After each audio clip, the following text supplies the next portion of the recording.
Good evening, I'm Rachel Hartog. Final negotiations are underway for the fate of legislation aimed at helping Indiana's gaming facility. Yet House and Senate sponsors still have a fundamental disagreement on the bill. The Senate version of the gaming bill authorized live table games at racetrack casinos, replacing electronic games, and allowed riverboats to move their facilities on land. The House removed those provisions.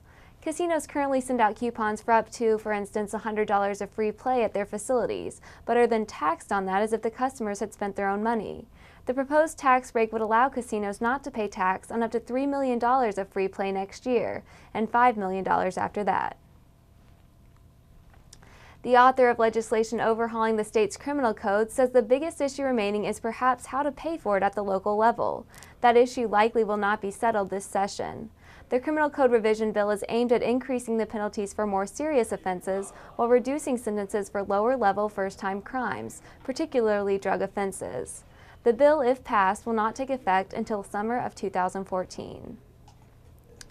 And homeowners in Kokomo are taking stock of how much damage flooding did Friday. As WTIU Stan Jastrzebski reports, the waters have receded but have left many questions behind.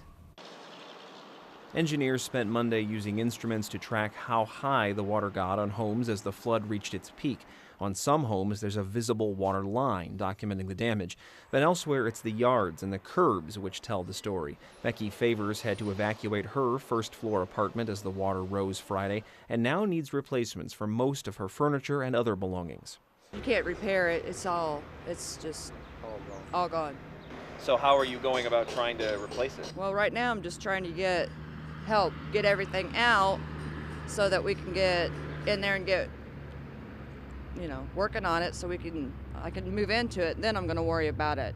Kokomo's Director of Special Projects, David Tharp, says the city is assembling a program aimed at keeping displaced residents from moving out of the city. The city is looking at a way to make sure that we can relocate individuals who want to stay in the city but can't stay in the properties that they're in, getting them to some other locations, and we're working on that plan right now. As volunteers from the Red Cross work to send the last few displaced people home from a makeshift shelter at Kokomo High School's Memorial Gymnasium, Tharp says city officials are in contact with state and federal officials about getting assistance.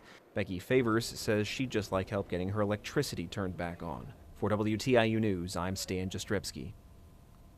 Here's a look at the weather. Tonight, partly cloudy with a low around 49. Tomorrow, mostly cloudy with a 60% chance of rain and thunderstorms, high of 70. Tomorrow night, cloudy with a 90% chance of rain and thunderstorms, low around 44.